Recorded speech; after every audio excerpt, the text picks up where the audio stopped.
नमस्कार दोस्तों, हर हर महादेव। हमारे चैनल में आप सभी को स्वागत है। एक सच्ची कथा।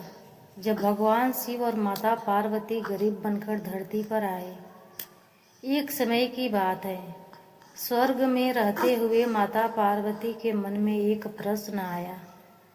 उन्होंने भगवान शिव से पूछा, प्रभु, इस संसार में सबसे बड़ा धर्म क्या है और मनुष्य की सच्ची भक्ति की पहचान कैसी होती है?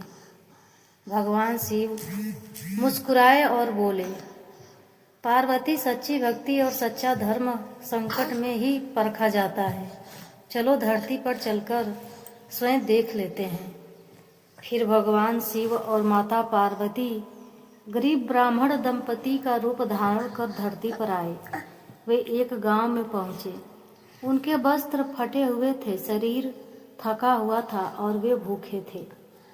वे गांव-गांव जाकर भोजन और आश्रय मांगने लगे। कई लोग ने उन्हें देखकर दरवाजा बंद कर लिया। किसी ने कहा, हमारे पास खुद के लिए नहीं है। किसी ने उसका मजाक उड़ाया। पर एक छोटी सी झोपड़ी में रहने वाला एक गरीब किसान और उसकी पत्नी उन्हें देखकर दर्दित हो गए। उनके पास भी बहुत कुछ नहीं था, लेकिन जो थोड़ा सा भोजन था वहीं प्रेम से उन्हें परोस दिया।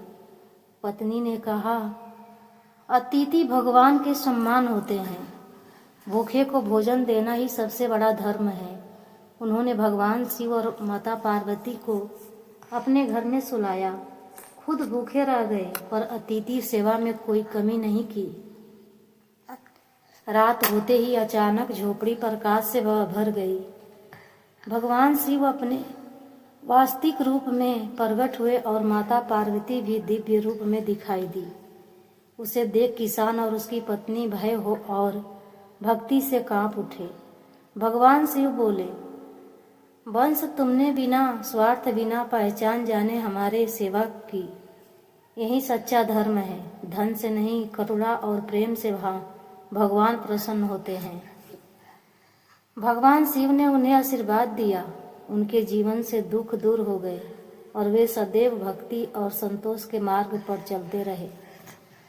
इस कथा से हमें सीख यह मिलती है, सच्ची भक्ति दिखावा में नहीं, कर्म और करुणा में होती है। अतिथि और गरीब की सेवा स्वयं भगवान की सेवा है। जो दिल से देता है वहीं ईश्वर को प्रिय होता है। तो दोस्तों, ये कथा कैसी लगी?